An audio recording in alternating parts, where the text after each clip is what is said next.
Welcome back to guys English to story and स्वागत करता हूँ एक नए वीडियो में।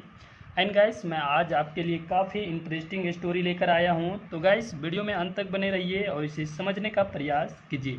साथ ही गाइस ये स्टोरी बहुत सारे स्टूडेंट ऐसे होंगे जो हिंदी में इसे पढ़ चुके होंगे, बट गाइस इंग्लिश में इसे पढ़ने का कुछ बात ही अलग होगा। तो चलिए गाइस हम स्टोरी में आगे बढ़ते हैं और इसे समझने का प्रयास करते हैं। तो चलिए गाइस शुरू करते हैं। एंड आज का हमारा जो टाइटल है वो है द क्लेवर फॉक्स, अर्थात चालाक लोमड़ी। देखिए गाइस, क्लेवर का अर्थ होता है चालाक एंड फॉक्स का अर्थ होता है लोमड़ी, तो इसे हम बोल सकते हैं चालाक लोमड़ी। तो चलिए अब स्टोरी में आगे बढ़ते हैं और देखते हैं कि आगे क्या कहा गया है। तो चलिए शुरू करते हैं। वंस, वंस का अर्थ होता है एक बार। There was an old lion, अर्थात एक बूढ़ा शेर था। अब देखिए गाइस, सेंटेंस जो है वो देयर से स्टार्ट हो रहा है, तो आप सबको पता चल गया होगा कि ये सेंटेंस है वो कौन सा सेंटेंस है, और जो ट्रांसलेशन में है वो देयर क्यों साइलेंट हो जा रहा है। तो चलिए गाइस, मुझे आशा है आप समझ गए होंगे। एंड चलिए आगे चलते हैं।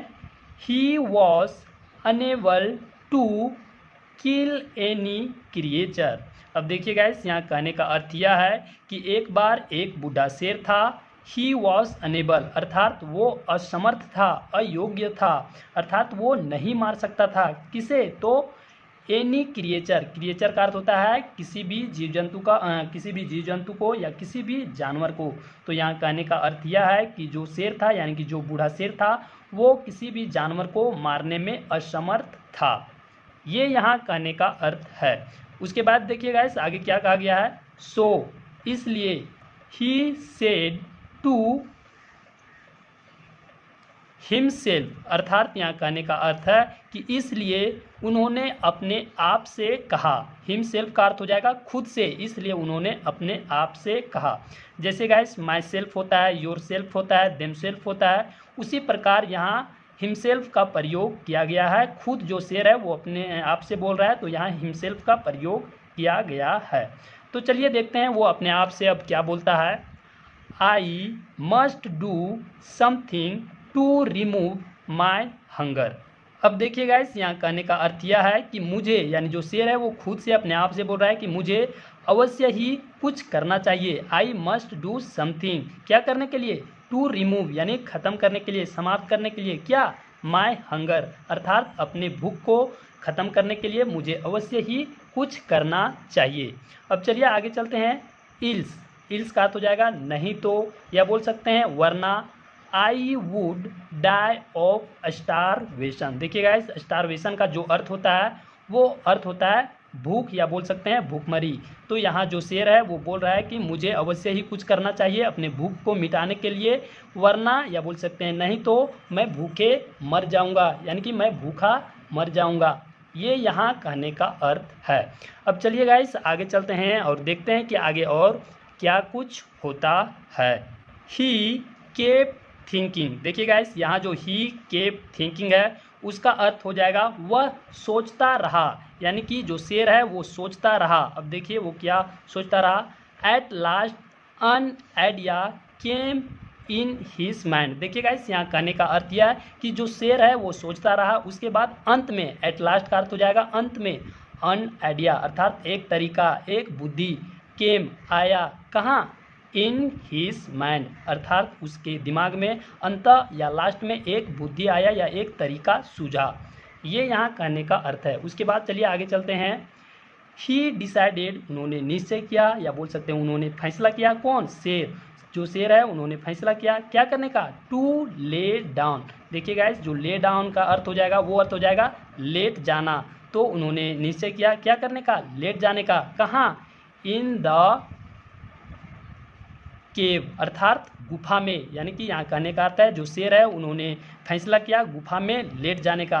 तो क्या करने के लिए? प्रिटेंडिंग, प्रिटेंडिंग का अर्थ होता है दिखावा करना। तो दिखावा करने के लिए, किसका? टू बी इल, अर्थात बीमार होने का दिखावा करने के लिए उन्होंने निश्चय किया कि मैं लेट जाऊंगा, यानी बीमार होने का दिखावा करने के लिए उन्होंने सो जाने का फैसला किया। ये यहाँ कहने का अर्थ है। देखिए गाइस, इल का अर्थ होता है बीमार एंड प्रिटेंडिंग का अर्थ होता है दिखावा करना। अब चलिए आगे चलते हैं और देखते हैं कि उसके बाद क्या होता है, क्या वो दिखावा करने में सफल होता है या फिर कुछ और उसके साथ होता है। तो चलिए देखते हैं। देन फिर any animal would came to inquiry. देखिए गाइस पहले यहाँ तक समझ लेते हैं। फिर देन का अर्थ हो जाएगा फिर, एनी यानी कि कोई भी, एनिमल अर्थात जानवर, वुड कैम यानी कि आएगा, यानी कोई भी जानवर आएगा क्या करने के लिए, टू इंक्वायरी यानी पूछताछ करने के लिए। जब यानी कि जो शेर है वो डिसाइड किया कि मैं बीमार होकर बहाना बनाकर सो जाऊंगा, तो जो कोई भी जानवर है वो उसके पूछताछ के लिए आएगा। उसके बाद देखिए आगे क्या वो करेगा, वुड बिकम यानी कि जो भी पूछताछ के लिए आएगा वुड बिकम वो बन जाएगा, क्या बन जाएगा, हिज प्रे अर्थात जो भी जानवर उसके पूछताछ के लिए आएगा वो उसका आहार बन जाएगा, उसका भोजन बन जाएगा। ये यहाँ जो शेर है वो अपने दिमाग में बात को चला रहा है, सोच रहा है। ये यहाँ इसका अर्थ हो जाएगा। उसके बाद गाइस हम आगे चलते हैं और देखते हैं कि क्या जो शेर है वो अपने प्लान में पूरी तरह से सक्सेस होता है या नहीं होता है, वो हमें आगे देखने के लिए मिलेगा। तो चलिए गाइस आगे चलते हैं। एंड वीडियो अच्छी लग रही होगी तो वीडियो को लाइक जरूर कीजिएगा। तो चलिए आगे चलते हैं।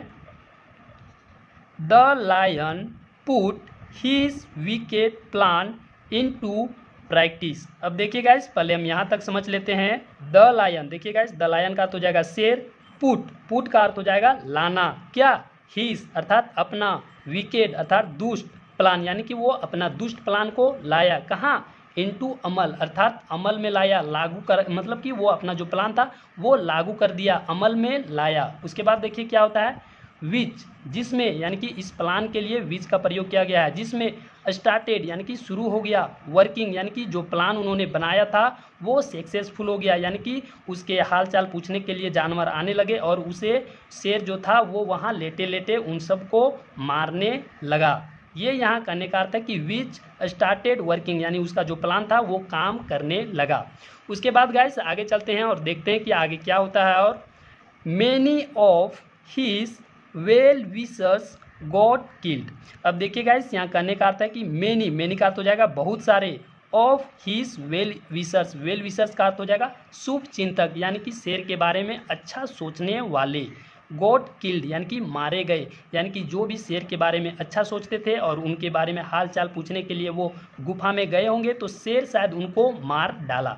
ये यहाँ कहने का अर्थ है कि मैंने बहुत सारे जो उनके वेल विशर्स थे, अच्छे शुभचिंतक थे, वो मारे गए। उसके बाद देखिए बट लेकिन, इवेल का अर्थ हो जाएगा यहाँ बुराई, इज शॉर्ट लिव्ड यानी यहाँ कहने का अर्थ है कि जो बुराई है वो लंबे समय तक नहीं रहता है, वो कम समय के लिए रहता है, अल्पकालीन यानी कि जो बुराई है वो कम समय के लिए रहता है, या बोल सकते हैं कि जो बुराई है वो कम समय के लिए रहा। बट इवेल यानी कि जो बुराई है इज रहा शॉर्ट लिव्ड यानी कि कम समय के लिए।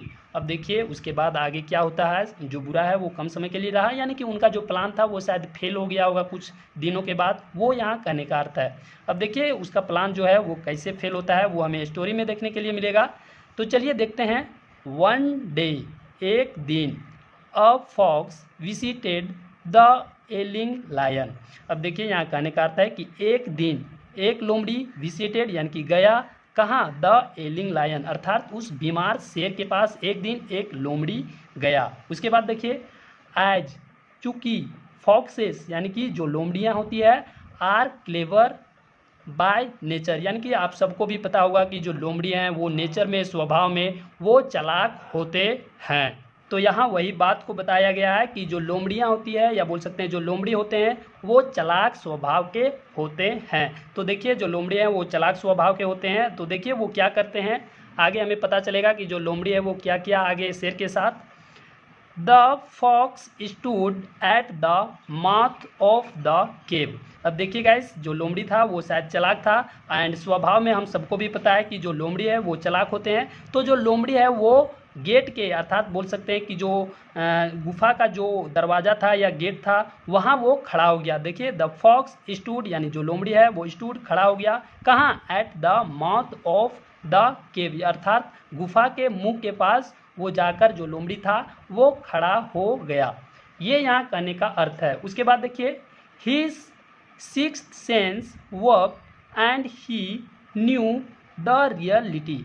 अब देखिए गाइस यहाँ कहने का अर्थ है कि हिज यानी कि उसका, किसका, लोमड़ी का सिक्स सेंस अर्थात छठी ज्ञान इंद्रियां, जैसे हमारे 5 ज्ञान इंद्रियां होते हैं उसी प्रकार वहाँ जो लोमड़ी का छठी यानी कि उसकी जो छठवीं ज्ञान इंद्रियां था वो काम किया, यानी कि वक्त मतलब काम किया। एंड और ही न्यू और वो जान गया किसके बारे में, द रियलिटी यानी वास्तविकता के बारे में, कि जो शेर है वो बहाना बना रहा है और सारे जानवर को वो मार रहा है। तो वो असलियत यानी जो शेर का जो असलियत था वो जान गया। उसके बाद देखिए, सो इसलिए ही ask about the lion's health from outside. अब देखिए गाइस, यहाँ कहने का अर्थ यह है कि इसलिए जो लोमड़ी था उन्होंने शेर का हाल चाल दूर से पूछा। देखिए, सो इसलिए ही यानी कि जो लोमड़ी है आज पूछा अबाउट द लायंस हेल्थ यानी कि शेर के हालचाल के बारे में, उसके स्वास्थ्य के बारे में। कहाँ से, तो फ्रॉम आउटसाइड यानी कि दूर से, बाहर से ही उसके हालचाल के, उसके स्वास्थ्य के बारे में पूछा। उसके बाद देखिए आगे क्या होता है, द लायन रिप्लाई यानी कि जब जो उन्होंने पूछा उसके हालचाल के बारे में तो जो शेर है उन्होंने रिप्लाई दिया, आंसर दिया। अब देखिए वो क्या आंसर देता है, I am not feeling well अर्थात मैं अच्छा महसूस नहीं कर रहा हूँ, ये शेर बोल रहा है। बट लेकिन, why don't you come inside लेकिन तुम अंदर क्यों नहीं आते। ये बात शेर के द्वारा बोला जा रहा है कि मैं अच्छा महसूस नहीं कर रहा हूँ लेकिन तुम अंदर क्यों नहीं आते, ये शेर के द्वारा बोला गया। उसके बाद देखिए, देन फिर द फॉक्स रिप्लाई यानी कि इसके बोलने के बाद जो लोमड़ी है वो आंसर देता है। अब देखिए लोमड़ी क्या आंसर देता है, I would love to come in sir. अब देखिए जो लोमड़ी है वो उसके जवाब का आंसर देते हुए बोलता है कि मुझे अंदर आना पसंद है, या बोल सकते हैं कि मैं अंदर आना पसंद करूंगा श्रीमान। देखिए द लोमड़ी रिप्लाई, आई वुड लव यानी कि मैं पसंद करूंगा, टू कम इन अंदर आना, सर यानी कि मैं अंदर आना पसंद करूंगा श्रीमान, बट लेकिन ऑन सीइंग देखने पर, यानी कि जब जो लोमड़ी है उन्होंने बोला कि मैं अंदर आना पसंद करूंगा श्रीमान। फिर देखिए बट लेकिन, ऑन सीइंग देखने पर, लेकिन देखने पर। अब देखिए क्या देखने पर, all the footprints going to your cave and none coming out. अब देखिए गाइस यहाँ कहने का अर्थ यह है कि जो लोमड़ी है वो बोल रहा है कि देखने पर जो जानवरों के जो फुटप्रिंट है यानी जो पैरों के निशान है वो आपके गुफा में अंदर जाने का तो है लेकिन बाहर आने का किसी भी जानवर का फुटप्रिंट यानी पैरों का जो चाम होता है, निशान होता है, वो नहीं है। ये लोमड़ी के द्वारा बोला गया। आप देख सकते हैं यहाँ फिर से एक बार, बट ऑन सीइंग यानी देखने पर, all the footprints going to your cave and none coming out यानी कि अंदर तो जाते हुए जो पहचान है, फुटप्रिंट है, वो दिख तो रहे हैं लेकिन बाहर आते हुए किसी भी जानवर का फुटप्रिंट नहीं है। उसके बाद देखिए आगे और जो लोमड़ी है वो क्या बोलता है, I would be foolish enough to come in. अब देखिए जो लोमड़ी है उसका कहने का अर्थ यह है कि मैं अंदर आकर काफ़ी बेवकूफ़ बन जाऊंगा। देखिए, I would be foolish enough to come in अर्थात मैं अंदर आकर काफ़ी बेवकूफ़ बन जाऊंगा। चलिए गाइस उसके बाद आगे चलते हैं और देखते हैं कि लोमड़ी और आगे क्या करता है। सेइंग सो यानी कि सेइंग सो का जो अर्थ हो जाएगा वो हो जाएगा इतना कहकर, यानी सेइंग सो इतना कहकर, the fox went away to alert the other animals यानी यहाँ कहने का अर्थ यह है कि इतना कहकर लोमड़ी अन्य जानवरों को सचेत करने के लिए चली गई, या बोल सकते हैं कि जो लोमड़ी है वो अन्य जानवरों को इतना कहकर सचेत करने यानी उनको जागरूक करना या अलर्ट करने के लिए वो चला गया। ये यहाँ कहने का अर्थ है। तो गाइस हमारा स्टोरी यहीं पे समाप्त होता है। एंड गाइस हमने देखा कि किस प्रकार से जो एक लोमड़ी है वो अपनी चतुराई के कारण अपने साथ साथ दूसरे जानवरों के जान को भी वो बचाता है, या बोल सकते हैं कि दूसरे जानवरों को वो अलर्ट करता है कि वहाँ आप मत जाइए। वो एक यानी कि एक चाल के थ्रू उन जानवरों को वहाँ बुलाता है और शायद उनको मारता है। ये यहाँ जो प्लान था शायद शेर का वो फेल हो गया। एंड गाइस आप यहाँ मोरल भी देख सकते हैं कि आखिर जो मोरल है उसमें क्या कहा गया है, क्लेवरनेस अर्थात चतुराई, कैन डिफीट यानी कि हरा सकता है किसे, अन एक इवेल यानी कि बुराई, माइंड यानी कि यहाँ कहने का अर्थ यह है कि जो एक चतुराई है वो बुराई मन को हरा सकता है। ये यहाँ कहने का अर्थ है और ये सत्य भी है कि जो सच्चाई है वो हमेशा कायम रहती है, लेकिन जो बुराई है वो कम समय के लिए रहता है और जल्द ही वो ख़त्म हो जाता है। तो गाइस, जब भी हमें कोई कार्य करना चाहिए तो हमें उसमें सोच समझकर या अपनी चतुराई को दिखाते हुए कार्य को करना चाहिए। तो गाइस, आप यहाँ डायग्राम भी देख सकते हैं कि जो यहाँ लोमड़ी है वो शेर से काफ़ी दूर में खड़ा है, क्योंकि ये चतुर है। आप सबको भी पता होगा, एंड स्टोरी में भी हमने पढ़ा। तो गाइस, स्टोरी अच्छी लगी होगी तो वीडियो को एक लाइक ज़रूर कीजिएगा एंड गाइस एक शेयर भी कीजिएगा। तो गाइस, इस वीडियो में इतना ही एंड गाइस हम मिलते हैं आपसे अगले वीडियो में। तब तक के लिए जय हिंद।